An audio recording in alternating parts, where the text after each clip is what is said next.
ज्येष्ठ अभिनेते रवींद्र महाजनी यांच्या निधनानंतर अनेक प्रश्न निर्माण झाले. रवींद्र महाजनी यांचा मुलगा म्हणजेच अभिनेता गश्मीर महाजनीला बरंच ट्रोल करण्यात आलं. शिवाय त्याच्या आईबाबांबाबतही अनेक प्रश्न उपस्थित करण्यात आले. शेवटच्या क्षणांमध्ये गश्मीर व त्याची आई रवींद्र महाजनी यांच्याबरोबर नव्हती यावरूनही त्यांना ट्रोल करण्यात आलं. याबाबत गश्मीरने अनेकदा ट्रोलर्सला सडेतोड उत्तरही दिलं. याचसह गश्मीर बऱ्याचदा इंस्टाग्रामवरील आस्क मी क्वेश्चन या सेशन अंतर्गत चाहत्यांच्या संपर्कात राहतो. या दरम्यान त्याला अनेक वेगवेगळे प्रश्न विचारण्यात येतात. तर आता सुद्धा त्याला तुला तुझ्या बाबांची भूमिका साकारायला आवडेल का असा प्रश्न विचारण्यात आला होता. यावर त्याने हो, पण जर मी त्या चित्रपटाची निर्मिती करत असेन तरच, कारण हे जबाबदारीने करावं लागणारं काम आहे असं उत्तर दिलं आहे.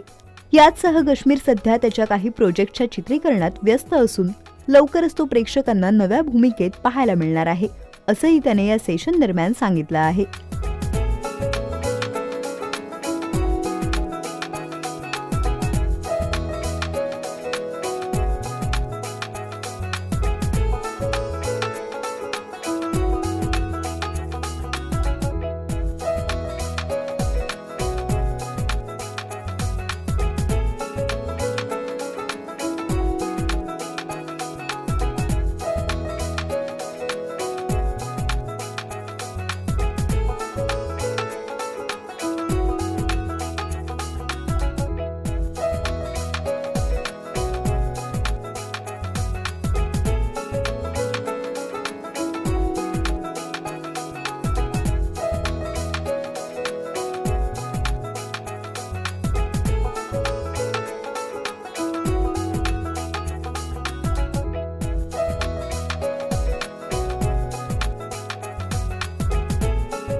मराठी चित्रपटसृष्टीतील लेटेस्ट अपडेट्स आणि गॉसिपसाठी आमच्या चॅनेलला सबस्क्राईब करा आणि बेल आयकॉन दाबायला विसरू नका.